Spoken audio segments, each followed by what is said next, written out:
เจริญปรญาติโยมท่านสาธุชนคนดีผู้สนใจใฝ่ในธรรมทุกท่านได้เวลาแล้วเนอได้เวลาแล้วตึง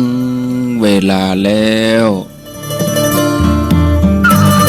ได้เวลาสำหรับการรับฟังธรรมะอันเป็นสาระประโยชน์ทางด้านพระพุทธศาสนาน้ำธรรมคำสอนขององค์สมเด็จพระชินวรสัมมาสัมพุทธเจ้าได้มาปะมาพบมามาเล่าสู่บรรดาพ่อแม่พี่น้องพ่อออกไม่ออกศรัทธาท่านสาธุชนคนดีทั้งหลายแล้วไผที่ยังบ่ลุกก็ลุกมาเห็นเด้อลุกมาได้แล้วตื่นมาได้แล้วญาติโยมท่านทั้งหลายหลับลุกเจ้ากินพักดังป่ายหลับลุกขวายกินพักดังเกาลุกเจ้าได้หลายลุกขวายได้น้อยหลับลุกเจ้าเป็นเจ้าดังหลายหลับลุกขวายปาเฮือลูกหลานเป็นหนี้เป็นค่าเนอลุกมาเฮียนเนอตื่นมาเฮียนเนอลุกเนอลุกเนอลุกตื่นตื่นได้แล้วลุกได้แล้วลุกเจ้าตื่นตัวเจ้าบัวกับหันเยื่องนาพังพร้อมลุกขวายบ่ตันหนต่างกีดก้อมก้าตัวบ่ตอมปูนอายจุงเก่งเข้าไว้อย่าไปฮื้อขวายต่อหน้าสบายจำไว้เนอเจ้าจำไว้เนอเจ้าอรุณสวัสดิ์ธรรมสวัสดีสวัสดียามเจ้าญาติโยมท่านผู้ฟังทั้งหลายยินดีต้อนรับเข้าสู่รุ่งอรุณวันใหม่ปะกันเจ้านี้เป็นเจ้าวันการวันอังคารที่17เดือนกันยายนพุทธศักราช2562วันนี้เป็นวันเดือน12แรม4ค่ำพร่ำว่าเป็นวันการวันทำงานวันที่2ของสัปดาห์แล้วก็เป็นสัปดาห์กลางเดือนกันยาเดือนกันยายนนี่มีอยู่30วันสัปดาห์นี้ก็เป็นสัปดาห์กลางเดือนถ้าเป็นเดือนสากลเดือนนี้ก็เป็นเดือนที่9ตุลาเป็นเดือนที่10พฤศจิกาเป็นเดือนที่11ธันวาเป็นเดือนที่12มาปะกันในรายการเสียงธรรมแสงอรุณแห่งสักกรรมญาติโยมจะได้ฟังรายการธรรมาภิวัตรจัดรายการดำเนินรายการโดยท่านสาธิตธีระปัญโยสถาบันธรรมาภิวัตรศพเตินอำเภอแม่เมาะจังหวัดลำปางตอนนี้ก็จะได้ต่อสัญญาณไปตีท่านสาธิตญาติโยมทั้งหลายได้ฟังเป็นประจำกูวันการท่านจะได้จัดรายการตั้งแต่เวลา5 โมงปลายสักหน่อยไปจนถึงเวลา7 โมงสำหรับญาติโยมที่ฟัง91ก็ได้ฟังตั้งแต่ตี 4เป็นต้นมาวันนี้ก็ต้องขออภัยช่วงเวลาตี 3ไม่ได้เข้ารายการสัญญาณอินเทอร์เน็ตขัดข้องมีปัญหาก็เลยบ่ได้ต่อสัญญาณบ่ได้เอารายการไปถึงญาติโยมผู้ฟังทางบ้านกว่าจะได้ออกก็4 โมงปลายหายไปชั่วโมงหลายสถานีมาขันญาติโยมช่วงตี 3นี่96ก็ดี104.5ก็ตามแม้กระทั่งตัง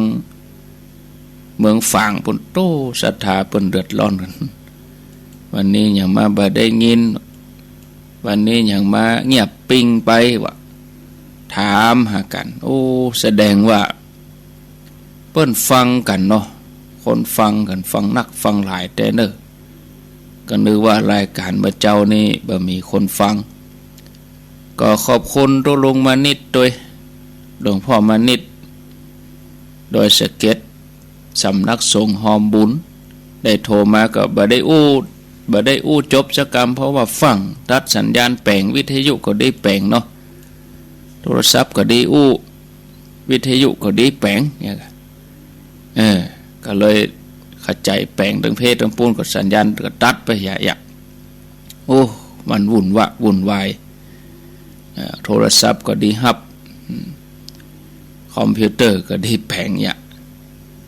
ก็เลยบ่ได้สุดเสียงสักกรรมประเด็นนี้ก็คงจะไหลมาฟังนี่ก็104.5ฝ่ายหินนี่เปิ่นรับไปถึง6 โมงเนาะ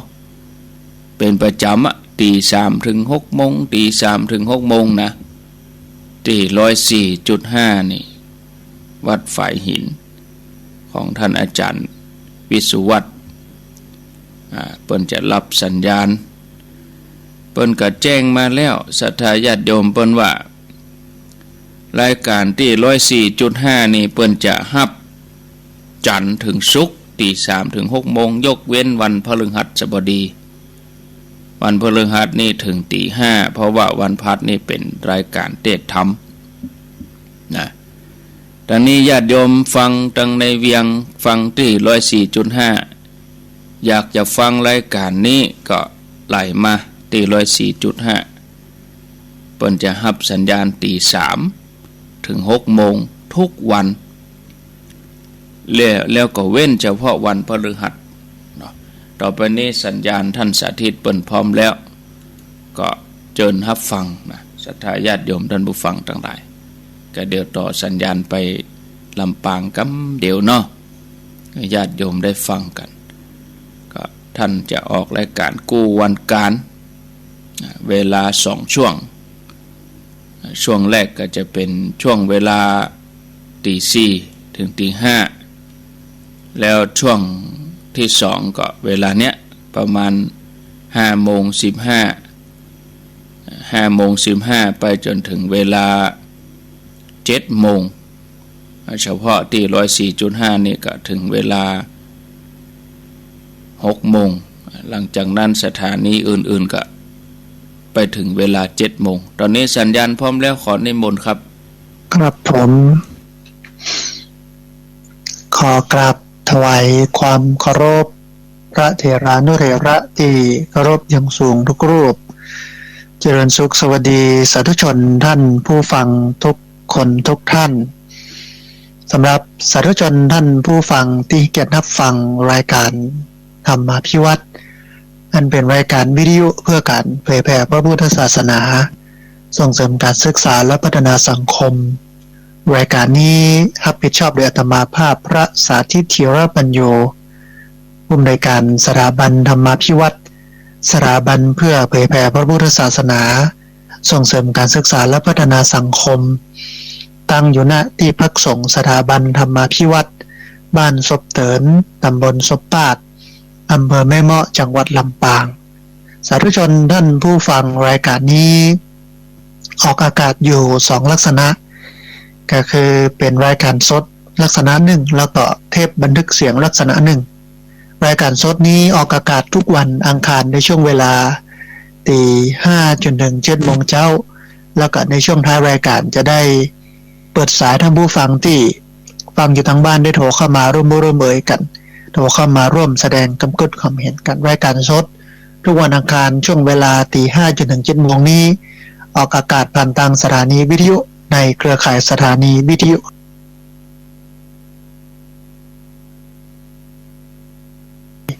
รับสัญญาณเอาไปออกอากาศส่งกระจายเสียงให้ท่านผู้ฟังทั้งหลายได้ฟังกันแล้วก็แห่งลักษณะหนึ่งเทปบันทึกเสียงนั้นออกอากาศทางสถานีวิทยุเพื่อการศึกษาและพัฒนาอาชีพRadio Network FM 99.50 เมกะเฮิรตซ์ของวิทยาลัยเทคโนโลยีและการจัดการกฟผ.แม่เมาะทุกวันศุกร์ช่วงเวลา 9 โมงจนถึง 11 โมงท่านผู้ฟังที่ฟังอยู่ทางสถานีวิทยุเพื่อการศึกษาและพัฒนาอาชีพRadio Network FM 99.50 เมกะเฮิรตซ์ทุกวันศุกร์ช่วงเวลา 9 โมงถึง 11 โมงนั้นบ่ต้องโทรเข้ามาท่านผู้ฟังเมื่อวานนี้เป็นเทปบันทึกเสียง นะไม่ได้เป็นรายการสดแต่ว่าทุกวันอังคารทางสถานีวิทยุในเครือข่ายสถานีวิทยุคลื่นสีขาวเพื่อชาวประชาตี 5 จนถึง 7 โมงนั้นเป็นรายการสดท้ายรายการก็จะได้เปิดสายท่านผู้ฟัง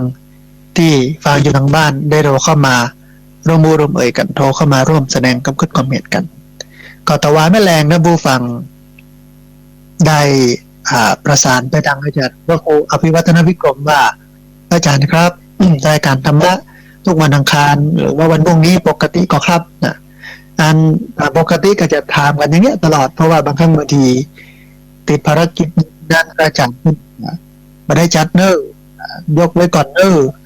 หรือธรรมาภาพจะแจ้งไว้ล่วงหน้าว่าติดภารกิจท่านนี้นะครับเนอร์สะดวกครับจะถามกันอย่างนี้ประจำนะผู้เช็คอันถ้า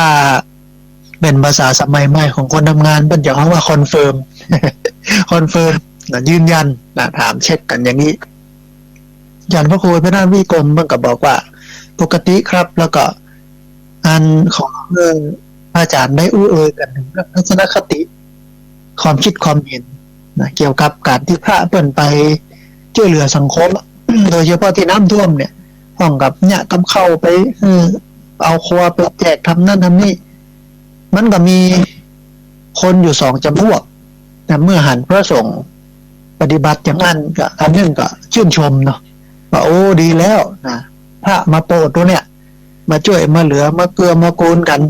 ญาติโยมได้เลือดได้ทุกข์ได้ฮ้อนพระสงฆ์ก็มาปลอบประโลมเมื่อครัวตัวให้กำลังใจตัวโอ้ดีขนาดนะบางคนถึงขั้นน้ำตาไหลซึ่งในความดีความงามของพระสงฆ์แล้วก็ปลื้มใจที่พระสงฆ์ได้มาช่วยมาเหลือแถมส่วนหนึ่งก็บอกว่าโหไม่ใช่ไปย่าใหญ่น่ะมันไม่ใช่กิจของสงฆ์โลกนะไม่ใช่กิจของสงฆ์พระเจ้าไปย่าอย่างนั้นมันเปิดมันบัดท่าก้าไปสุ่นกับเพื่อนนี่อย่างนี้มันเจ้าหน้าที่เห็นนะแล้วอาจจะมีกลุ่มที่3ขึ้นมามี3 กลุ่มกลุ่มแรกเห็นตัวชื่นชมกลุ่มที่2ว่าบ่เหมาะบ่สมบ่ควรบ่ท่าคัดค้านกลุ่มที่3เนี่ยอาจจะเฉยๆนะเฉยๆก็มีอยู่3 กลุ่มนั้นก็เหมือนนั่นคนเฮากู้คนเวลาจะเนี่ยอย่างขึ้นมาสักอย่างเนี่ยนะท่านผู้ฟังมันก็จะมีคนอยู่3 จำพวกนะที่จะมีเป็นว่าอิทธิพลมีท่าทีต่อสิ่งที่เราทำนะบุคคลจำพวกแรกก็สนับสนุนโอ้ดีเนาะเอาเลยนะขอสนับสนุนหันโดยเห็นนะคนอีกกลุ่มหนึ่งก็บัท่ากล้ามันจะไม่ยากโลกวะเนี่ยเป็นเรื่องเห็นมาหันโดยมันบัท่ามันท่าเห็นนะเห็นกลุ่มหนึ่งเฉยๆมันปากซะอย่างนะทีนี้ มันแบบใช่ว่าจะเอากำอู้ของคนมาเป็นประมาณในการเนี่ยอะไรอย่างหรือว่าเนี่ยอะไรอย่างสิ่งที่สำคัญที่สุดคือหลักการนะผู้ฟังทำเพื่ออะไรทำได้หรือไม่โดยเฉพาะทุกเจ้าเลยเนาะต้องเอาหลักการมาเป็นตัวชี้วัดมาเป็นตัวจับแล้วก็ตอนเนี้ยมันกับมีข้อถกเถียงทางด้านหลักการโดยเฉพาะคนที่เปิ้นมหันต์ตัวนะกลุ่มที่เปิ้นมหันต์ตัวนี่นะเปิ้นก็มีหลักการว่าควรไปปฏิบัติธรรมไปเดินจงกรมไปนั่งสมาธิมันน้องมายุ่งกับเรื่องทางโลกอย่างเงี้ยนะแต่อาตมาภาพก็คิดว่าเรื่องนี้สำคัญ เพราะอย่างเพราะมันบอกอะไรอย่างเฮาหลายอย่างมันบอกว่าเฮานั้นยังตื้นเขินกับเรื่องศาสนามันบอกว่าเฮายังลึกพอกับเรื่องศาสนาเพราะเรื่องศาสนานี่นะท่านผู้ฟังทุกเรื่องเนาะบอกว่าเรื่องที่ผ่านมาก็คือเรื่องของการวาดภาพพระพุทธรูปบนต้าแมนนี่เนาะหรือว่าเรื่องนี้พระสงฆ์ไปช่วยเหลือชุมชนสังคมแล้วก็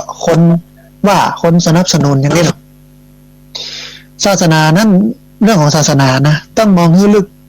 นึกให้ไกลทำใจให้กว้างต้องมองให้ลึกนึกให้ไกลทำใจให้กว้างอันนี้อันที่1เนาะอันที่2คือเรื่องศาสนานั้นเนี่ยท่านผู้ฟังต้องเอาความรู้มาเป็นตัวตัดสินไม่ใช่เอาความรู้สึกนะต้องเอาความรู้มาเป็นเครื่องตัดสินมากกว่าความรู้สึกแต่ถ้าเอาความรู้สึกมาตัดสินเนี่ยน่าจะผิดหรือจะถูกก็ได้บ่ฮู้นะถูกก็ได้ผิดก็ได้แต่ถ้าเอาความรู้มาตัดสินเนี่ย ถูกต้องเพราะศาสนาเนี่ยมันมีหลักการอยู่โลกเพียงแต่เอาหลักการเนี่ยมาเป็นตัวชี้วัดแต่ถ้าถูกต้องตามหลักการนั่นก็ถูกถ้าบ่ถูกตามหลักการนั่นก็ผิดมันง่ายมากถ้าโบวังมันไม่อย่างยากแต่ว่า การจะเอาหลักการมาอู้มาเอ่ยกันมาเป็นตัวตัดสินก็ต้องเรียนรู้เนาะหลักการตีความหลักการก็เป็นเรื่องสำคัญเหมือนกันนึงนะทีนี้ท่านผู้ฟังอันก่อนที่จะอู้เอ่ยกันถึงเรื่องความคิดความเห็นเอาหลักการก่อนโดยเฉพาะเรื่องของการไปสงเคราะห์ชุมชนสังคมไม่ใช่แค่เรื่องน้ำท่วมนะเรื่องอื่นทั้งหมดที่พระไปช่วยไปเหลือวันนี้เปิ้นก็มีพระสงฆ์พระกีฬานุปถากพระอสวมาดูแลตัวเจ้าเจ็บป่วยในวัดดูแลแล้วกาเพราะตัวเจ้ามันก็พอมีนักเนาะออกไปดูแลญาติโยมอันตั้งนอกตั้งป้างนี่นะจะช่วยเหลือสังคมชุมชนนู่นนี่นั่นหลายเรื่องอย่างอาตมาภาพนี่เนี่ยดูแลเรื่องนี้ทำงานด้านเนี้ยโดยตรง เปิ้นท้องมาเป็นพระสงฆ์นักพัฒนาตอนนี้มีภาระรับผิดชอบพระสงฆ์16จังหวัดภาคเหนือ16จังหวัดภาคเหนือโดยเฉพาะพระสงฆ์ที่ทำงานด้านการพัฒนาสังคมชุมชน16จังหวัดมีหน้าที่ไปหนุนเสริมเปิ้นไปพอไปกอยเปิ้นขาดเปิ้นเรืออะไรยังไปเกื้อกูลหนุนเนื่องเปิ้นไปนะแล้วก็มันก็มีหลายคนก็บอกว่ามันจะกิจของสงฆ์วันนี้ก็เลยอยากจะเอาเรื่องนี้มาอู้ให้ท่านผู้ฟังทั้งหลายได้ฟังตามช่วงเวลาที่ปอมีเหลืออยู่ถ้ามันบ่ปอกะปูนะไปฟังกันติดหน้าอันเรื่องเนี้ยมีคนที่อู้เรื่องนี้ไว้ชัดแล้วก็ยกหลักการต่างๆมาอ้างมาอิงอย่างชัดเจนก็คือพระอาจารย์ไพศาลวิสาโลพระอาจารย์ไพศาลวิสาโลเนี่ยอยู่ที่วัดป่าสุขโตจังหวัดชัยภูมิพุ่นนะแล้วก็เป็นพระในสายธรรมยุติกนิกายก่อนหน้านั้นเปิ้นก็บวชเปิ้นเรียนก่อนจะบวชเนี่ยเปิ้นเรียนหนังสือที่ธรรมศาสตร์เป็นกลุ่มนักศึกษาที่เปิ้นฮ้องว่าหมู่ตุลานะหมู่เลือดตุลาต่อสู้เพื่อประชาธิปไตยอย่างเนี้ยก็มีจะพรรคพวกเพื่อนฝูงที่เป็นผู้นำบ้านเมืองหลายคนเพื่อนก็ปีกตัวออกมาบวชหลายพรรษาแล้วนะ20พรรษา30พรรษาพุ่นละเพื่อนก็ให้แนวคิดเกี่ยวกับเรื่องบทบาทพระสงฆ์ที่มีต่อสังคมวิเคราะห์โดยหลักการนะอย่างชัดเจนอยู่ท่านผู้ฟังเปิ้นอู้เปิ้นเอ่ยไว้เขียนไว้ในหนังสือพุทธศาสนาในอนาคตแนวโน้มและทางออกจากวิกฤตหนังสือเล่มนี้น่าสนใจนะพุทธศาสนาในอนาคตแนวโน้มและทางออกจากวิกฤตเป็นหนังสือที่ทำออกมาเมื่อปีน่าจะเป็นปี47พุ่นละท่านผู้ฟังแต่ว่าความทันสมัยเนื้อหายังเหมาะกับสังคมยุคปัจจุบันอยู่พระอาจารย์เปิ้นบอกในหนังสือนะเปิ้นว่าพระพุทธศาสนาแบบเทรวาสนั้นเนี่ยเจริญมั่นคงได้ก็เพราะความสัมพันธ์ที่ใกล้ชิดเกื้อกูลกันระหว่างพระกับชาวบ้านเป็นสำคัญนะอาจารย์เปิ้นเกริ่นอย่างนั้นนะเปิ้นบอกว่าเมื่อพระสงฆ์กับชาวบ้านเริ่มห่างเหินกันวัดกับชุมชนก็อ่อนแอลงไปทั้งคู่แต่ชุมชนนั้นก็อ่อนแอก็เพราะวัดนั้นบ่สามารถช่วยเหลือแนะแนวให้สัมพันธ์กับอิทธิพลจากโลกภายนอกที่มาพร้อมกับความทันสมัยอย่างรู้เท่าทันและบ่เกิดโทษได้เนื่องจากพระเองก็จำกัดบทบาทอยู่แต่ในวัดทั้งบาฮับหูแล้วก็บ่มีโอกาสได้เรียนรู้โลกสมัยใหม่ในแง่ที่จะเชื่อมโยงเข้ากับธรรมะหรือว่าความถูกต้องดีงามได้ส่วนพระสงฆ์ก็อ่อนแอก็เพราะว่าขาดแรงสนับสนุนจากชุมชนโดยเฉพาะในแง่กำลังคนที่สามารถจะเป็นเลือดใหม่ให้แก่ศาสนาได้ส่วนใหญ่ก็ตีตัวห่างออกจากวัดชาวบ้านเนี่ยนะนอกจากนั้นก็ละทิ้งชุมชนเพราะว่าบ่จำเป็นต้องบวชเรียนดังแต่ก่อนแหมแล้วหากอาศัยโรงเรียนวัดโรงเรียนของรัฐเป็นบันไดชีวิตยกเว้นยากจนขาดโอกาสทางการศึกษาตัวนั้นจึงจะมาบวชแต่ก็ลดลงไปเรื่อยๆอันนี้พระอาจารย์มันอู้ถูกขนาดนะแล้วเมื่อการศึกษาของพระสงฆ์ขาดแรงสนับสนุนจากชาวบ้านทั้งในด้านเงินทุนและเนื้อหาวิชาการสมัยใหม่เนี่ยสถานะความเป็นผู้นำทางสติปัญญาของพระสงฆ์ก็ลดลงตามลำดับที่สำคัญก็คือชาวบ้านเมื่อเหินห่างจากพระก็บ่ใส่ใจกับความเป็นไปตลอดจนถึงความประพฤติของพระประเภทที่ว่าชั่วช่างชีดีสั่งสงฆ์ทุเจ้าก็ส่วนทุเจ้าเฮากับส่วนเฮาแยกกันก็อันนี้คือผลเสียนะมันก็เปิดช่องให้พระนั้นประพฤติปฏิบัติตัวนอกแนวนอกรีดผิดศีลผิดธรรมนักขึ้นทีนี้พระอาจารย์เปิ้นก็บอกว่าพุทธศาสนาแต่ดั้งเดิมนั้นเนี่ยบอกว่าจะโดยหลักธรรมหรือโดยประเพณีท่านผู้ฟังบ่ได้แยกสิ่งที่ฮ้องว่าโลกกับธรรมนั้นออกจากกันอย่างชัดเจนบ่ได้แยกเลย หลักพุทธธรรมในพุทธศาสนาเนี่ยบ่ได้มีแต่เรื่องทำจิตให้ลดพ้นจากความทุกข์อย่างเดียวไอ้คนที่มาว่าอันทุกเจ้าไปแจกครัวแจกของช่วยเหลือเจ้าบ้านนั้นมันไม่ใช่คิดของสงฆ์นะเป็นหมู่ที่มองโลกซีกเดียวก็คือมองว่าหลักธรรมในพุทธศาสนาเนี่ยมันมีแต่เรื่องของทำให้จิตใจพ้นทุกข์อย่างเดียวต่ออันอื่นบัดใจถ้าพระสงฆ์บัดปฏิบัติตัวปฏิบัติตนเพื่อนำไปสู่ทำให้จิตพ้นทุกข์เนี่ยกับบัดใจพระสงฆ์บัดใจคิดของสงฆ์อันนี้มองโลกแคบด้านเดียวพระอาจารย์ไพศาลวิสาโรเพิ่นบอกว่าหลักธรรมในทางพระพุทธศาสนาเนี่ยบ่ได้มีแต่เรื่องทำจิตให้พ้นทุกข์อย่างเดียวหากยังครอบคลุมถึงเรื่องต่างโลกอาทิเช่นการประกอบอาชีพอย่างเช่นอสัมมาอาชีวะเรื่องการซ้อว่าหากินเนี่ยนะเรื่องปากเรื่องท้องเนี่ยถ้าการทำมาหากินเรื่องปากเรื่องท้องบ่สำคัญนะท่านผู้ฟังพระเจ้าก็บ่เอาเรื่องนี้ไปไว้หนึ่งในอริยมรรคมีองค์8อริยมรรคมีองค์8เนี่ยเป็นหัวใจสำคัญของพุทธศาสนาในเชิงการปฏิบัติเพื่อความพ้นทุกข์สัมมาอาชีวะก็อยู่หนึ่งในนั้นถ้าหากว่าการซ้อว่าหากินเรื่องทั้งโลกบ่สำคัญหรือจะมุ่งให้คนนั้นหลุดพ้นจากกิเลสอย่างเดียวพระเจ้านั้นคงจะบ่เอาสัมมาอาชีวะไปไว้ในหันนอกจากเรื่องนี้แล้วยังมีเรื่องของการจ่ายทรัพย์เช่นโภควิภาค4การแบ่งทรัพย์เป็นปุ้นเป็นส่วนๆอันได้มาแล้วปุ๊บแบ่งเป็น 3-4 ปุ้นปุ้นแรกเอาไว้กินไว้ใช้ไว้กินไว้ทานช่วยเหลือพี่น้องทำบุญสุนทานปุ้นที่2เอาไปลงทุนปุ้นที่3เอาไปเก็บออมอย่างนี้เป็นต้นนะไปจนถึงการปกครองครอบคลุมนะธรรมะของพระเจ้าเนี่ยมันไม่ใช่แค่สอนให้คนนั้นจิตหลุดพ้นจากความทุกข์อย่างเดียวมันยังครอบคลุมไปถึงเรื่องของการปกครองเพื่อเกิดสังคมที่เป็นสุขเช่นจักรวรรดิวัตรเป็นธรรมะอันหนึ่งพูดถึงเรื่องคุณสมบัติในการเป็นคนปกครองในการเป็นผู้นำคนเนี่ยตัวอย่างไรปฏิบัติอย่างไร1 2 3 4ท่านผู้ฟังพระอาจารย์ไพศาลวิสาโรเพิ่นบอกว่าการปฏิบัติธรรมในขั้นฝึกจิตหรือทำสมาธิภาวนานั้นต้องอาศัยปัจจัยทางโลกเช่นอาหารคือของกินที่อยู่อาศัยอันสงบวิเวกฉันใดการทำมาหากินไปจนถึงการปกครองซึ่งถือว่าเป็นเรื่องทางโลกก็จำเป็นต้องมีธรรมะเข้าไปกำกับเพื่อให้เกิดความสงบสุขในชีวิตและกับสังคมฉะนั้นโดย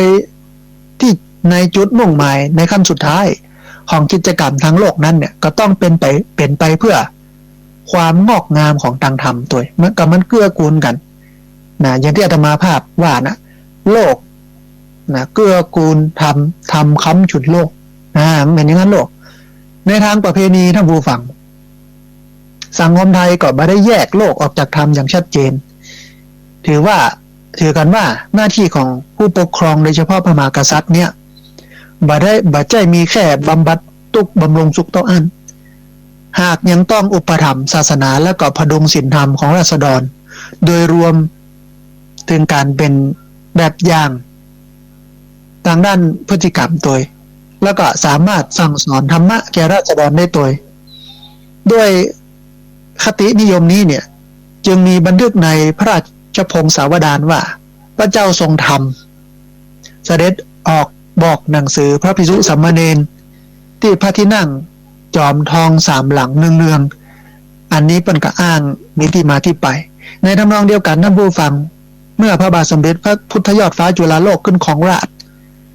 นอกจากทรงมีพระปณิธานทำนุบำรุงให้ราษฎรตั้งอยู่ในศีลกินในธรรมแล้วยังทรงมีพระประสงค์ให้ราษฎรได้เข้าถึงอุดมคติสูงสุดของพุทธศาสนาก็คือนิพพานตัวมันไม่ใช่ธรรมดานะแต่ว่าการที่จะทำให้ญาติโยมพุทธศาสนิกชนราษฎรหลุดพ้นจากกิเลสเข้าถึงนิพพานได้วิถีชีวิตจะต้องมีความเป็นอยู่การกินกันอยู่ที่ดีด้วยนะแต่บางคนเปิ้นก็มองแค่ปรมัตถธรรมลูกที่เปิ้นบอกว่าอันตุเจ้าพระสงฆ์มันน่าจะมายะงานอย่างอี้อย่างนั้นแต่เพราะเปิ้นมองโดยส่วนเดียวมองบ่ครอบคลุมก็มองว่านั้นต้องนักผลนิพพานอย่างเดียวทุกมันมี2ระดับโลกิยะทุกข์และโลกุตระทุกข์โลกิยะทุกข์นี่ก็คือทุกข์ทางโลกทุกข์เรื่องปากเรื่องท้องเรื่องว่าเรื่องกินอย่างทุกข์ของเฮาเนี่ยโลกุตระทุกข์เป็นทุกข์เรื่องของจิตใจความหลุดพ้นจากกิเลสการปล่อยวางบ่ยึดถือ อันมันอย่ามุ่งไปสู่โลกุตละทุกข์อย่างเดียวมันบ่ได้การจะเข้าสู่โลกุตละทุกข์ได้นั้นจะต้องทำให้โลกิยทุกข์หมดไปก่อนอันในอันเอกสารหนังสือของท่านอาจารย์ไพศาลวิสาโลเพิ่นบอกแปลว่าพระสงฆ์โดยประเพณีก็ไม่ได้สอนธรรมะอย่างเดียวในสมัยโบราณนะเพิ่นว่าอย่างนั้นหากยังมีบทบาทในทางโลกเช่นสอนวิชาช่างสมุนไพรสร้างสรรค์ศิลปะวรรณคดีเป็นผู้นำในการพัฒนาชุมชนขุดน้ำบ่อนำสร้างทางสร้างสะพานแล้วก็เป็นผู้ไกลเกลี่ยระงับความขัดแย้งในหมู่บ้านชุมชนเป็นต้นเพราะมันก็ชัดเจนโดยเฉพาะล้านนาเฮาภาคเหนือครูบาศรีวิชัยเนี่ยเป็นต้นแบบนะครูบาอภิชัยขาวปีครูบาต่างๆหลวงพ่อเกษมเขมโกลำปางเนาะครูบาอย่างนู้นนี่นั่นหลวงพ่อนู้นนี่นั่นตะกอนนะเป็นผู้นำในการสร้างสรรค์อย่างหลายเรื่องแปลงโฮงยาแปลงโฮงเฮียนนะพุทธน้ำบ่อก่อศาลาแปลงนู้นแปลงนี้แปลงนั้นหลากหลายเป็นผู้นำชุมชนศิลปะวัฒนธรรมต่างๆเกิดในวัดมดสลาสะเลอการเรียนการสอนสมุนไพรสาธารณสุขเรียนลูกวัดไปหมดสมัยโบราณนอกจากนั้นยังเป็นแผ่วผู้พิพากษาเป็นไกลเกลี่ยหรอเป็นคนไกลเกลี่ยความขัดแย้งในชุมชนเพราะฉะนั้นในสมัยตะก่อนเนี่ย หรือในหลักการโดยการปฏิบัติเนี่ยตามหลักการแท้ๆเลยนะวัดจึงบัดใจสถานอบรมสอนศีลธรรมจรรยาและประกอบพิธีกรรมต้องอันหากยังเป็นสถาบันทางสังคมแบบอเนกประสงค์นะพระเดชพระคุณเจ้าประคุณสมเด็จพระพุทธโฆษาจารย์ประยุทธ์โตได้สรุปบทบาททางโลกของวัดว่าเป็นทั้งสถานศึกษาสถานสงเคราะห์สถานพยาบาลที่พักคนเดินทางสโมสรที่ชาวบ้านมาพบปะสังสรรค์สถานบันเทิงแบบพูดนะมีสล้อซอซึงมีงานนั่นงานนี้นะที่ไกลเกลี่ยข้อพิพาทนะศูนย์กลางศิลปะวัฒนธรรมคลังพัสดุนะถ้วยทานจานจ้อนหม้อหายตะไลปากอยู่วัดมดไปยืมศูนย์กลางการบริหารหรือการปกครองนะอันเจ้าพระคุณสมเด็จพระพุทธโฆษาจารย์ประยุทธ์โตต้องบอกว่ากล่าวแห่งในหนึ่งคณะที่พระมหากษัตริย์ในอุดมคติจะคืออุดมคติที่บรรลุว่าธรรมราชามีฐานะเป็นผู้นำในทางธรรมด้วยนั้นเนี่ยพระสงฆ์ที่ชาวบ้านเคารพสักการะก็มีบทบาทเป็นผู้นำทางโลกอย่างอันหนึ่งทีนี้ความคิดนี้แนวนี้ฮีดนี้ที่ได้ปฏิบัติกันมาเนี่ยมันจะได้หายไปจากสังคมไทยอ่ะมันจนกลายเป็นกระทั่งที่ว่าโลกก็อยู่ส่วนโลกธรรมก็อยู่ส่วนธรรมตุ้เจ้าก็อยู่ส่วนตุ้เจ้าอย่าไปสุ่นกันทั้งโลกเลวร้ายจนกระทั่งที่ว่าตุ้เจ้าไปช่วยเหลือชาวบ้านอันช่วยน้ำท่วมปันตุกปันยากเอาเข้าไปแจกนะเอาขนครัวช่วยชาวบ้านมีคนไปโจมตีว่ามันไม่ใช่ทิศของทรงนะไปย่าอย่างนะมาสุ่นได้อย่างมันเลวร้ายไปถึงขั้นนั้นมันเป็นเพราะอะไรอย่างเป็นเพราะอย่างท่านบอกว่าเป็นเพราะมีการแยกความคิดแบบแยกส่วนเกิดขึ้นแยกโลกออกจากธรรมโลกและธรรมเนี่ยถูกแยกขาดจากกันอย่างชัดเจนในสังคมสมัยใหม่การดึงเอาการศึกษาสำหรับชาวบ้านเพื่อไปอยู่นอกกำแพงวัดอันนี้ในสมัยรัชกาลที่6ปุ่นนะในสมัยรัชกาลที่6เนี่ยก็มีการแยกละดึงเอาการศึกษาสำหรับชาวบ้านที่อยู่ในวัดปกติเนี่ยก่อนหน้านั้นเมินนานมาตั้งแต่มีประเทศไทยมาเนี่ยการศึกษาของชาวบ้านชาวจอนี่อยู่ในวัดมาตลอดตัวเจ้าเป็นครูผู้สอนศิลปะวัฒนธรรมสอนความรู้ความยังทั้งหมดทั้งปวงก็เป็นไปเพื่อให้เกิดศีลธรรมจรรยาสำหรับคนนำไปสู่การพ้นทุกข์นะแต่ว่าสิ่งเหล่านี้เนี่ยถูกดึงออกไปในสมัยรัชกาลที่6สมัยรัชกาลที่6เนี่ยเป็นจุดเริ่มต้นของการดึงบทบาททางโลกแทบทั้งหมดออกจากมือของพระสงฆ์จนในที่สุดเนี่ยพระสงฆ์ถูกตีกรอบหรือหดบทบาทคือเหลือเพียงเรื่องทางธรรมล้วนๆได้แก่การศึกษาการปฏิบัติธรรมการสอนการประกอบศาสนาพิธีเท่านั้นในวันนี้เนี่ยซ้ำแคบไปแหมนะบทบาทของพระสงฆ์ก็เหลือการประกอบศาสนาพิธีเราจะหาคุณค่าของพระสงฆ์ เราจะเจอพระสงฆ์ก็ต่อเมื่อมีการประกอบศาสนาพิธีต่ออันถ้าได้มีเรื่องศาสนาพิธีมีการกินการต้านมันมี12 เปงที่ผ่านมาเปิ้นบ่ปล่อยผีมาห่มไปตาขันเข้า เฮาก็ไม่ได้ปะตุเจ้าเลยนะผู้ฟังอยู่คนละโลกนะวิชาที่เรียนในวัดนะสมัย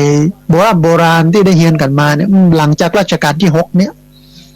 ก็เหลือแต่เรื่องปริยัติธรรมล้วนๆสำหรับผู้ครองสมณเพศอย่างเดียวอันมันยากที่จะโยงเข้ากับชีวิตประจำวันของชาวบ้านได้ส่วนวิชาการสมัยใหม่อันสมัยนั้นเนี่ยเปิ้นมองว่าเป็นเรื่องทางโลกนะซึ่งมีนัยยะสอบไปทางเดรัจฉานวิชาซึ่งวันนี้ทนที่เปิ้นนั้นโจมตีตู้เจ้าอยู่ว่ามันบัดท่าไปเนี่ยอย่างนั้นอย่างอี้ไปเฮียนทั้งโลกเนี่ยเปิ้นก็ว่าอย่างนั้นนะว่ามันเป็นเดรัจฉานวิชานะก็ถูกห้ามบ่ให้สอนในวัดอยู่เป็นเวลาจักเมินจนสมัยหนึ่งนะท่านผู้ฟังวิชาภาษาอังกฤษนะกลายเป็นวิชาที่พระต้องแอบเรียนกันทั้งที่แต่ก่อนเนี่ยการเรียนวิชาการทางโลกเป็นเรื่องธรรมดาสำหรับพระและเป็นความรู้ที่จะให้สอนแนะนำญาติโยมตัวเจ้าเป็นผู้นำแต่หลังจากรัชกาลที่6มาเนี่ยคือยุคสมัยรัชกาลที่6เป็นยุคที่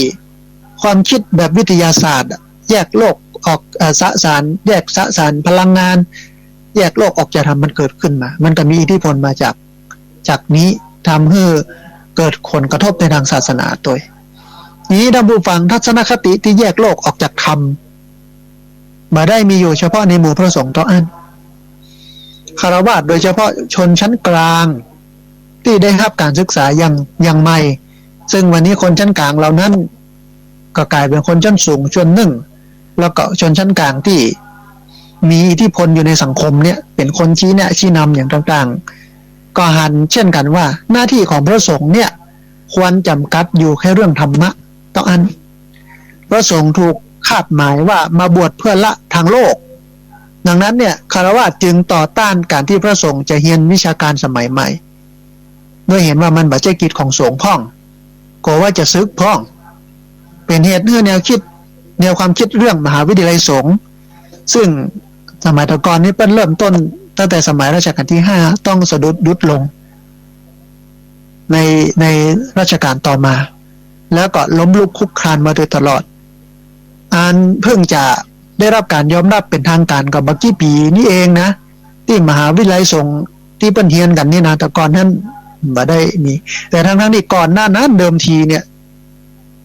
เรื่องการศึกษาเรื่องอย่างมูนี้เนี่ยพระสงฆ์เนี่ยหมดแต่มายุคสมัยรัชกาลที่6อันได้รับอิทธิพลจากความคิดสมัยใหม่จากตะวันตกเข้ามาสังคมเนี่ยไม่ใช่ว่าตัวราชการที่6เองนะสังคมเองก็มองว่าต้องแยกละทุเจ้าก็อยู่ส่วนทุเจ้าโลกก็โลกทำก็ทำทุเจ้ามายุ่งทั้งโลกมาได้อันเนี้ยเป็นต้นเป็นเหตุในขณะที่วัดจำกัดตัวเก่าอยู่ในฝ่ายธรรมะรัฐหรือโลกการปกครองการบริหารจัดการของโลกก็มองว่าตัวเองนี่อยู่ฝ่ายโลกจึงไม่ยอมที่จะเกี่ยวข้องกับธรรมการปกครองกลายเป็นเรื่องทั้งโลกล้วนๆท่านผู้ฟังบ่มีมิติทางธรรมแห่งต่อไปละทัศนคตินี้ก็เห็นได้ชัดเมื่ออันรัฐบาลสมัยรัชกาลที่6เนี่ยบ่ค่อยให้พระสงฆ์องค์สังฆเจ้าเนี่ยบ่สนับสนุนเรื่องให้พระสงฆ์องค์สังฆเจ้าเนี่ยมาเรียนรู้อย่างต่อใดก็เรียนรู้ทางธรรมอย่างเดียวรัฐบาลก็จัดการศึกษาเฉพาะทางโลกนะเฉพาะทางโลกแล้วก็ทุกเจ้านี้ก็มาศึกษาทางธรรมแต่ว่าเป็นไปตามยถากรรมไม่ได้สนับสนุนจากรัฐเหมือนสมัยตะก่อนนะก็มีการอู้เอ่ยกันหนึ่งเรื่องหลักธรรมในทางพุทธศาสนานะอันสมัยนั้นเนี่ยจอมพลสฤทธนรัตน์เปิ้นก็บอกว่าการพัฒนาเศรษฐกิจนั้นเป็นหัวใจของการปฏิวัติทั้งมวลแล้วก็ชูคำขวัญของรัฐบาลยุคปฏิวัติเปิ้นบอกว่าศึกษาดีมีเงินใช้ไร้โรคาพาให้สุขสมบูรณ์ศึกษาดีมีเงินใช้ไร้โรคาพาให้สุขสมบูรณ์ญาติโยมที่มีอายุอานาม60 70 80คงจะคุ้นๆกับคำวันนี้รัฐจะเข้ามาเกี่ยวเนื่องกับศาสนาหรือว่าคณะสงฆ์ด้วยเหตุผลเดียวก็คือการพัฒนา เพื่อความมั่นคงของชาตินะก็กลายเป็นว่าอันรัฐบาลเข้ามาขอร้องให้พระสอนเรื่องสันโดษนะสอนเรื่องสังโดษนุนเสริมพระให้พระไปสอนญาติโยมตามแนวทางของรัฐบาลตามนโยบายของรัฐบาลการแยกโลกออกจากธรรมอย่างชัดเจนนี้ก็ก่อให้เกิดผลตามมาก็คือธรรมะถูกแยกขาดจากชีวิตประจำวันของผู้คนการประกอบอาชีพและการทำมาหากินนั้นเนี่ยบัดจำเป็นต้องคำนึงถึงธรรมะก็ได้จะเอาเปรียบลูกค้าหรือว่าจะโกงก็ได้เพราะว่ามันเป็นเรื่องธุรกิจโลกมันเป็นเรื่องทางโลกมันมีเรื่องทางธรรมนะแล้วในเรื่องทางธรรมแล้วเขาจะมีอย่างทางใดกับทางธรรมก็ไปทำบุญที่วัดนั้นเป็นเรื่องทางธรรมนะธรรมะหรือว่าธรรมเนี่ยถูกกันขึ้นมาซุกอยู่ในบางซอกบางมุมของชีวิตของญาติโยมต้องอันทั้งที่แต่ก่อนโลกกับธรรมมันอยู่ด้วยกันคนเอาธรรมะปฏิบัติในการดำเนินชีวิตแต่หลังจากนั้นมาเนี่ยในยุคสมัยรัชกาลที่6หลังนั้นมาแนวความคิดจากตะวันตกวิทยาศาสตร์แยกสสารพลังงานแยกโลกออกจากธรรมมันก็ทำให้การอยู่กับธรรมเป็นเรื่องเพียงเล็กน้อยของชีวิตและงานอยู่ทั้งโลกก็บ่จำเป็นต้องเอาธรรมไปศูนย์ตัวเจ้าก็อยู่ส่วนตัวเจ้าเฮาก็เศร้าว่าหากินไปธรรมะธรรมโมยังก็บ่ฮู้บ่สนใจแต่จะปฏิบัติต่อทางธรรมได้ก็ต่อเมื่อเข้าวัดนะไปทำบุญเสริมทานเวลาอยู่ในห้องพระหรือว่าในความสัมพันธ์ส่วนบุคคลต่ออันมันก็เลยมีคำสอนของหลวงพ่อพุทธทาสยุคนั้นออกมาตอบโต้นโยบายนี้แนวคิดนี้ว่ามันบัดใจนะโลกกับธรรมมันต้องไปด้วยกันมันต้องอยู่ด้วยกันหลวงพ่อพุทธทาสเพิ่นก็ออกแนวคิดเรื่องของการทำงานคือการปฏิบัติธรรมแนวคิดนี้ก็เป็นการโต้ตอบกับความคิดแยกส่วนนะโดยอันหลวงพ่อพุทธทาสเนี่ยไม่ได้ต้องการมุ่งสื่อกับคฤหัสถ์เพื่อเอาธรรมะมาใช้กับการทำงานเท่านั้นหากยังต้องการสร้างทัศนคติใหม่แก่พระสงฆ์โดยว่าการปฏิบัติธรรมนั้นไม่ได้หมายเฉพาะการนั่งสมาธิเท่านั้นแม้การทำงานแบบโลกเช่นขุดน้ำบ่อก่อศาลาช่วยเหลือชาวบ้านสังคมสงเคราะห์ต่างๆก็เป็นเรื่องการสร้างสมบำเพ็ญธรรมด้วยเช่นกันอันอย่างไรก็ตามเสียงของหลวงพ่อพุทธทาสในตอนนั้นก็เป็นเสียงคนส่วนน้อยสำหรับคนยุคใหม่ในยุคนั้นนะธรรมะในทางพุทธศาสนาก็ถูกตีความให้แคบจนมันบ่เกี่ยวข้องกับชีวิตแบบโลกเลยนะคนก็บ่เอาทำเลยแต่ก็มีปัญหาว่ามีการทวนกระแสเพื่อได้หันว่ามันบ่ใจที่เปลี่ยนอยู่มันถูกนะที่จริงมันต้องไปด้วยกันการแยกโลกกับธรรมอย่างชัดเจนนี้ท่านผู้ฟังก็ทำให้บทบาทของฆราวาสกับพระเนี่ยมันก็พลอยแยกออกจากกันอย่างชัดเจนไปตัวเองนะก็คือโลกนั้นเป็นเรื่องของฆราวาสนะธรรมนั้นเป็นเรื่องของสงฆ์อันนี้เป็นความคิดที่แคบที่ตีบที่ตันมากนำไปสู่ปัญหาณปัจจุบันเนี่ยจนกระรุนแรงจนกระทั่งที่ว่าพระไปช่วยเหลือชาวบ้านแล้วโดนด่าเนี่ยนะคือมันหมายความว่าฆราวาสเนี่ยมีหน้าที่ทำมาหากินอย่างเดียวอันนี้ในความหมายนี่นะบ่ควรจะใส่ใจเรื่องการปฏิบัติธรรมหรือเรื่องสมาธิภาวนาเพราะนั่นมันเป็นเรื่องของสงฆ์นะยุคก่อนสมัยก่อนเพิ่นเชื่อเพิ่นคิดอย่างนี้อย่างหลังจากรัชกาลที่6หลังจากที่ความคิดเรื่องวิทยาศาสตร์แยกโลกออกจากธรรมแยกสสารจากพลังงานเข้ามาแล้วก็ในทำนองเดียวกันพระสงฆ์ก็ถูกคาดหวังเพื่อสนใจแต่เรื่องธรรมะและพิธีกรรมต่ออันบ่ควรไปเกี่ยวกับชีวิตความเป็นอยู่ของชาวบ้านเช่นการสงเคราะห์ชุมชนหรือว่าพัฒนาหมู่บ้านอันนี้บ่ใช่เรื่องของตัวเจ้าแม้แต่การเรียนวิชาทางโลกก็บ่ควรก็บ่สมควรในทัศนคติของคนทั่วไปโดยเฉพาะคนชั้นกลางในเมืองชนชั้นกลางในเมืองนะท่านผู้ฟังชนคนหมู่นี้ได้รับความคิดจากโลกตะวันตกหรือฝรั่งโลกแยกวิทยาศาสตร์แยกสสารจากพลังงานแยกโลกออกจากธรรมอย่างนี้นะหมู่นี้นะฮะการครองสมณเพศของในความคิดของคนชั้นกลางซึ่งยุคนี้ก็คือคนที่เป็นโจมตีตัวเจ้าที่ออกไปทำงานช่วยเหลือสังคมว่ามันมาเหมาะผสมเนี่ยคนกลุ่มนี้เลยเป็นชนชั้นกลางในเมืองเปิ้นก็มองว่า การครองสมณเพศก็หมายถึงการสละทางโลกเท่านั้นยกเว้นการบวชชั่วคราวเพื่อตอบแทนบุญคุณการบวชพระเพื่อเตรียมตัวไปใช้ชีวิตทางโลกเป็นสิ่งที่หับบ่ได้เปิ้นไม่ยอมรับดังนั้นคนหมู่นี้จึงคัดค้านเมื่อพระสงฆ์เรียนวิชาทางโลกด้วยเหตุผลว่ากลัวท่านจะซึกนะทั้งที่คนแต่ก่อนเนี่ยส่วนใหญ่นะท่านผู้ฟังก็บวชเพื่อจะกลับไปใช้ชีวิตอย่างคฤหัสถ์อย่างคนสุขทั้งนั้นบวชเรียนศึกษาและเรียนซึกออกไปเป็นคนที่สุขพอผ่านการบวชมาแล้วทั้งนั้นก่อนหน้านั้นนะเหตุมันเป็นอย่างนี้แต่พอแนวคิดแบบวิทยาศาสตร์ตะวันตกหัวสมัยใหม่ยุคนั้นนะสมัยราชการที่เข้ามาก็ถูกแยกออกไปอย่างนั้นทีนี้ท่านผู้ฟังมันมีแนวคิดมุมมองที่น่าสนใจอันหนึ่งคือตามหลักคำสั่งสอนพุทธศาสนาเนี่ยโดยหลักการแท้ๆเนี่ยนะคฤหัสถ์คือเจ้าบ้านกับพระนั้นบ่ได้มีเส้นแบ่งชัดเจนถึงขนาดนั้นก็คือคฤหัสถ์เนี่ยบ่ได้มีหน้าที่เพียงแค่ทำมาหากินเลี้ยงชีพต้องอันหากยังมีหน้าที่ฝึกฝนพัฒนาทั้งด้วยศีลสมาธิและกับปัญญาฝึกฝนตัวเก่านะไม่ใช่แค่บ่เอาศีลเอาธรรมแต่ต้องศึกษาพัฒนาฝึกหัดขัดเก่าตัวเก่าด้วยศีลสมาธิปัญญาด้วยแม้คฤหัสถ์จะมีศีลน้อยกว่าพระแต่ก็มีความสามารถในการเข้าถึงธรรมได้บ่น้อยกว่าพระแม้จะมีชีวิตเกี่ยวข้องกับทางโลกแต่ก็สามารถเป็นอิสระเหนือโลกได้ดังในหลักธรรมว่าด้วยกามโภคีก็คือผู้บริโภคกามหรือว่าผู้ครองเรือนธรรมะสำหรับผู้บริโภคกามหรือผู้ครองเรือนเพื่อวัดกามโภคีพระพุทธองค์ทรงแนะนำพร่ำสอนคฤหัสถ์หรือฆราวาสว่านอกจากแสวงหาทรัพย์โดยชอบและใช้ทรัพย์เพื่อเลี้ยงตนเพื่อผาสุกและทำความดีแล้วยังควรมีปัญญาเพื่อให้ตนเป็นอิสระหลุดพ้นเป็นนายเหนือทรัพย์ตัวคำสอนดังกล่าวนี้ชี้ให้หันชัดว่าการอยู่เหนือโลกนั้นไม่ใช่เรื่องของพระต้องอั้นหากเป็นสิ่งที่คฤหัสถ์ควรเข้าถึงตัวนะในสมัยพุทธกาลจึงมีคฤหัสถ์หลายคนที่บรรลุธรรมชั้นสูงคือเป็นพระยาบุคคลโดยที่ยังมีชีวิตแบบคฤหัสถ์หรือครองเรือนอยู่นะ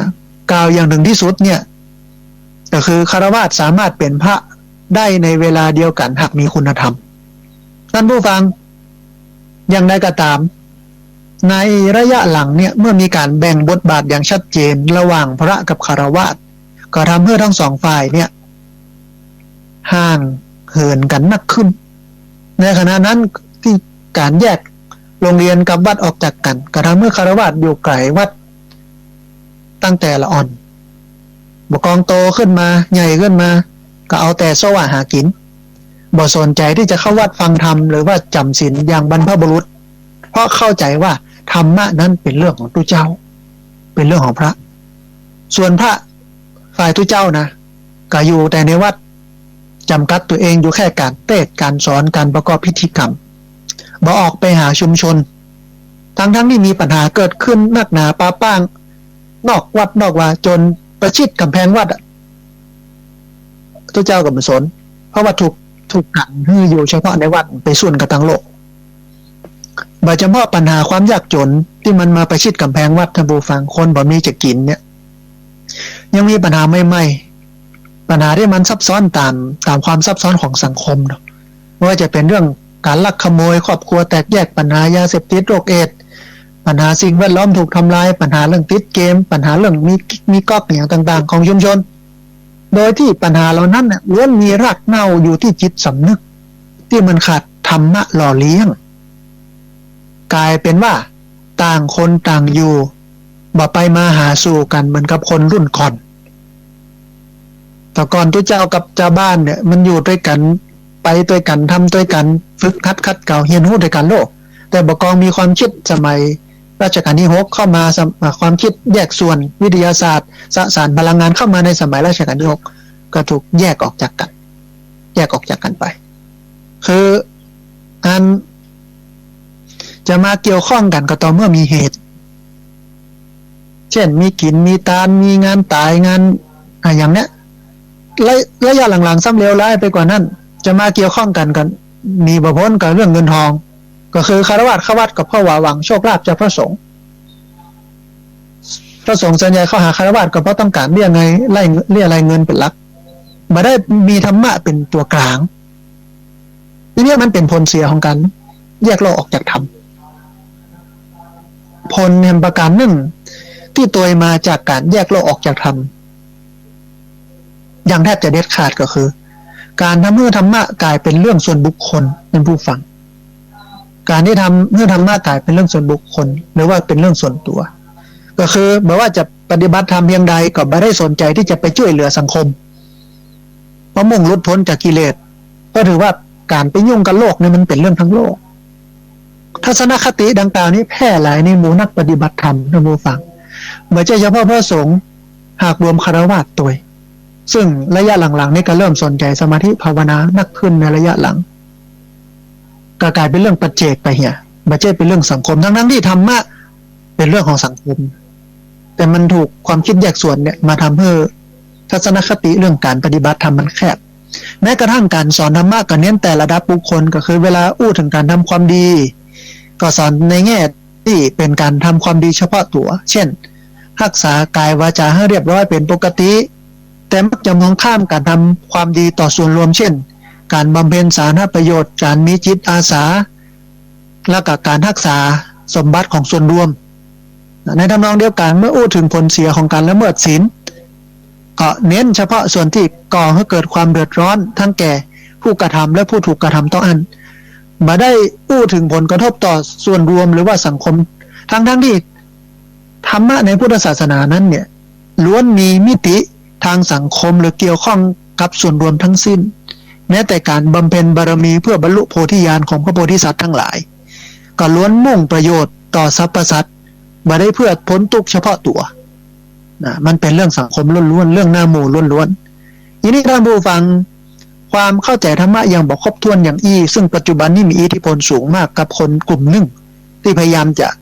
ออกมาบอกว่าทุกทีสิ่งที่ทุกเจ้าเนี่ยนี่มันเจติเจตางนั้นทุกเจ้าต้องไปเดินจงกรมนั่งสมาธิอยู่ในวัดในวาอันนี้เป็นคนรุ่นเก่าเป็นความคิดที่ตกตะกอนมาจากสมัยรัชกาลที่6เป็นความคิดที่ผิดหลักการนะทีนี้เมื่อเข้าใจธรรมะอย่างบอกครบถ้วนอย่างเนี่ยในที่สุดก็ทำให้ส่วนตัวกับส่วนรวมมันกลายเป็นเรื่องที่แยกจากกันธรรมะเป็นเรื่องส่วนตัวแล้วก็เรื่องส่วนรวมกลายเป็นเรื่องทั้งโลกไปก็กลายเป็นว่าใครจะเนี่ยอย่างไม่เนี่ยอย่างกับสนข้าจะปฏิบัติธรรมอย่างเดียวโลกมันจะรู้จะแล้วว่าจังมันโอ้ยอย่างนั้นมันก็หันแก่ตัวล่ำไปเขาก็ลองขึ้นภาพอยู่ทุกเจ้าอยู่ในวัดแจ้งมาอุ้มบาตรไปบิณฑบาตได้เข้าได้อย่างจากญาติโยมมาแล้วก็มาฉันก็เดินจงกรมนั่งสมาธิในวันไปยุ่งกับชาวบ้านเพิ่นจะฆ่ากันทั้งนอกเพิ่นจะลักจะขโมยเพิ่นจะบุบจะตีมีปัญหาจะฆ่าตัวตายก็จ้างสุดแล้วข้าก็จะเดินจงกรมนั่งสมาธิหลุดพ้นอย่างเดียวแจ้งมาตรงพวกมาก็อุ้มบาตรเตียวออกไปบิณฑบาตกลับเข้ามาฉันแล้วก็เดินจงกรมนั่งสมาธิปฏิบัติธรรมเพื่อหลุดพ้นอย่างเดียวญาติโยมเป็นหนี้เป็นสินทุกข์ร้อนปัญหาโน่นนี่นั่นป่าไม้ถูกทำลายสิ่งแวดล้อมควันเปิ้นเผากันลอยเข้ามาในวัดมงเปิ้นลักเปิ้นขโมยกันจนกระทั่งเดียวขโมยมันลักตู้บริจาคนั่นนี่มาสดก็เดินจงกรมอันนั้นมันก็ล้ำไปท่านผู้ฟังแต่ความเป็นไปได้จะมีสูงมากถ้าหากว่าเฮา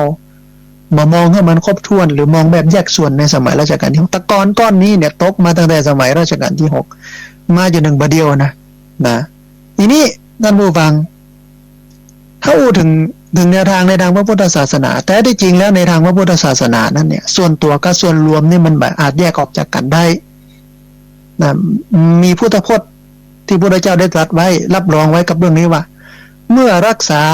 ตนก็คือรักษาผู้อื่นเมื่อรักษาผู้อื่นก็คือรักษาตนอันนี้อยู่ในสังยุตตนิกายมหาวรรคหมายความว่าคือต้องดูแลทั้งตัวเก่าต้องดูแลทั้งสังคม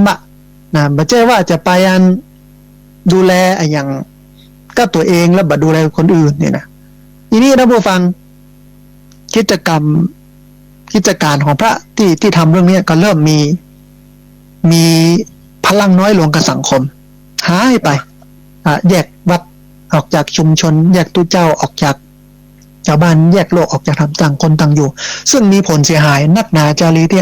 อาตมาภาพบอกก็เป็นผลมาจากอิทธิพลความคิดแยกโลกออกจากธรรมของตะวันตกที่มันเข้ามาผ่านวิทยาศาสตร์นั่นเองนะทีนี้ท่านผู้ฟังในช่วง2 ทศวรรษที่ผ่านมาเนี่ยเราก็เริ่มได้เห็นพระสงฆ์เข้าไปมีบทบาทในการสงเคราะห์ช่วยเหลือชุมชนมากขึ้นแทนที่จะจำกัดตัวเองอยู่กับการเทศน์การสอนและการสวดเท่านั้นพระสงฆ์เหล่านี้เนี่ยจำนวนบ่น้อยท่านผู้ฟังทำงานสงเคราะห์ชุมชนด้วยความคิดริเริ่มของตัวเขาเองนะไม่ใช่เพราะการชักนำของหน่วยงานรัฐหรือเพื่อสนองนโยบายรัฐเหมือนหลายโครงการสมัยก่อนที่ยังเป็นยุคคอมมิวนิสต์อยู่เนี่ยยุคต่อต้านคอมมิวนิสต์เนี่ยเปิ้นก็ไป